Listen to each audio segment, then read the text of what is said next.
Isa po kasi si Direk Jun sa iba na iisip mo.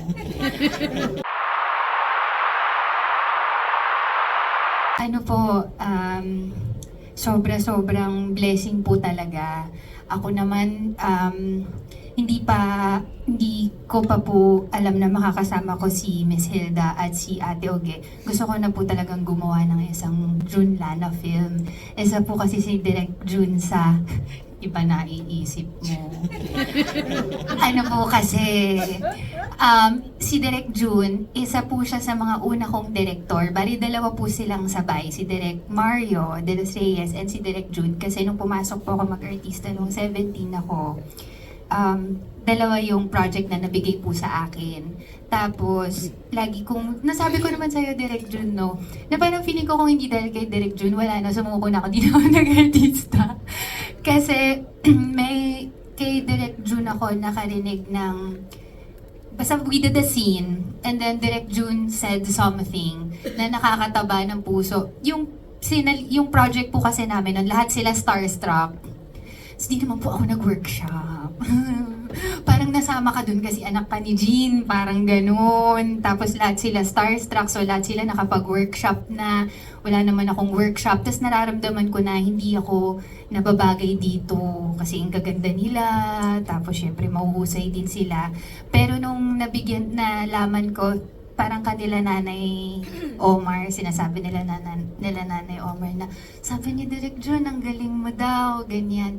Doon ako nagkaroon ng confidence, nadala ko yung confidence na yon, feeling ko until today. I think I needed that. I needed a director I needed to hear that.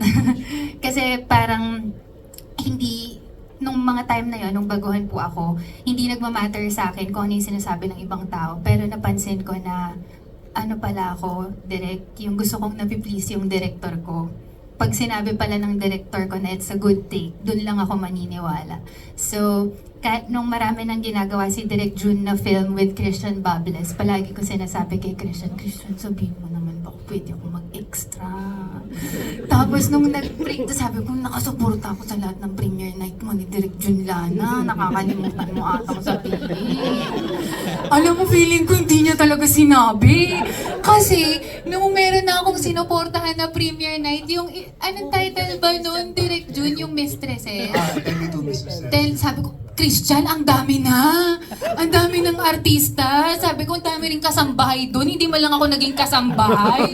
Hindi mo sinabi. Kaya nung in-offer po itong si Isa, nagsabi ako nun sa management ko na magpapahinga ako for the entire year. After Saving Grace, wala na po muna akong gagawin. Pero nung Direk Jun Lana kasi, sabi ko, kailangan natin kunin. Ang tagal kong inintay ito, nag-36 na ako. 17 years old pa ako, dun ko pa ito inaantay. So, sobrang thankful po tayo. Kanina rin sabi ko po kay Direk Jun, salamat na kasama ako dun sa poster. Siyempre naman. Nasama! Kasi hindi naman talaga tayo nag-e-expect, pero talagang... Kahit sa skirt ko kasama ka Kaya nga, sobra, thank you, Lord. Ayun na lang po siguro talaga ang aking reaction, ma'am.